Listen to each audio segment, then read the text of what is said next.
ఇది అంటే భయపెట్టారు నన్ను. ఏంటి హీరోలతో సినిమాలు చేస్తారు గదా! జనరల్‌గా. మీరేంటి హీరోయిన్‌ని తీసుకొచ్చి సినిమా చేస్తే హిట్ అయిపోద్దా? అంటే అంత కాన్ఫిడెన్స్ ఏంటి అని.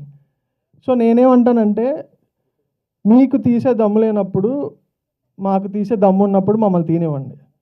సో, ఇంకొకటేంటంటే, ఎప్పుడైనా సరే ఒక ఒక పాత్ బ్రేకింగ్ థింగ్ అంటే ఒక హీరోస్ ఒక ఫ్లోలో ఎళ్తున్నప్పుడు, ఒక హీరోయిన్ సెంట్రిక్ ఫిల్మ్స్ వస్తున్నప్పుడు ఖచ్చితంగా మనం వెల్కమ్ చేయాలి. 2026లో గూడా ఇంకా హీరో, హీరోయిన్ అనే ఒక జెండర్ బయాస్‌లో మనం ఉన్నామంటే, మనం ఏ పొజిషన్‌లో ఉన్నామో ఆలోచించుకోండి.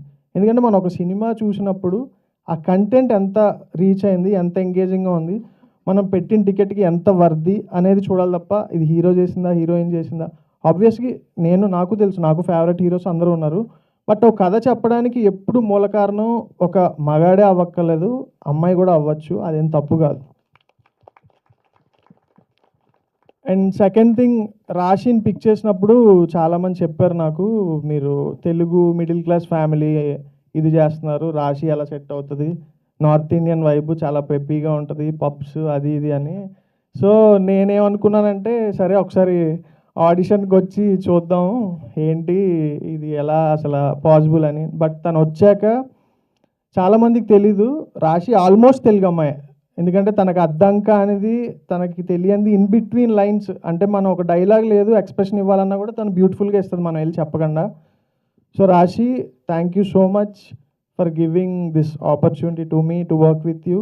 And I really admire your professionalism and I love your work. ఇంకా చాలా సినిమాలు చేయాలని మనిద్దరం మనస్ఫూర్తిగా కోరుకుంటున్నాను. Thank you so much. And 'Falguni' ఈళ్ళిద్దరూ ఫ్రెండ్స్. నాకు తెలీదు యాక్చువల్‌గా. నేను పిక్ చేసుకున్నాక యాక్టర్‌గా అప్పుడు తెలిసింది. ఈళ్ళు చాలా క్లోజ్ ఫ్రెండ్స్ అని. 'ఫాల్గుని' యాక్చువల్‌గా ఇప్పటిదాకా యాక్ట్ చేయలేదు. కొరియోగ్రఫీ చేసింది. నాకు అంటే నేను ఒక క్యారెక్టర్ రాసుకున్నా 'రూప' అని. సో, ఆ క్యారెక్టర్ రాసుకున్నప్పుడు ఎవరైనా గర్ల్ చాలా యూనిక్‌గా ఉండాలి. అంటే కొంచెం చూడగానే ఒక ఎక్స్ ఫ్యాక్టర్ ఉండాలి అనుకున్నప్పుడు నాకు ఫస్ట్ ఆఫీస్‌కొచ్చినప్పుడు తనే పర్ఫెక్ట్ అనిపించింది. సో, ఎప్పుడైతే ఆ యూనిక్‌నెస్ ఉందో తనని పిక్ చేశాను. తర్వాత చెప్పారు ఈళ్ళిద్దరు చాలా క్లోజ్ ఫ్రెండ్స్ అని. బట్ ఆ కెమిస్ట్రీ స్క్రీన్ మీద చాలా వర్క్ అయింది. And thanks to you Sunil for hard work and everything. Thanks for supporting us.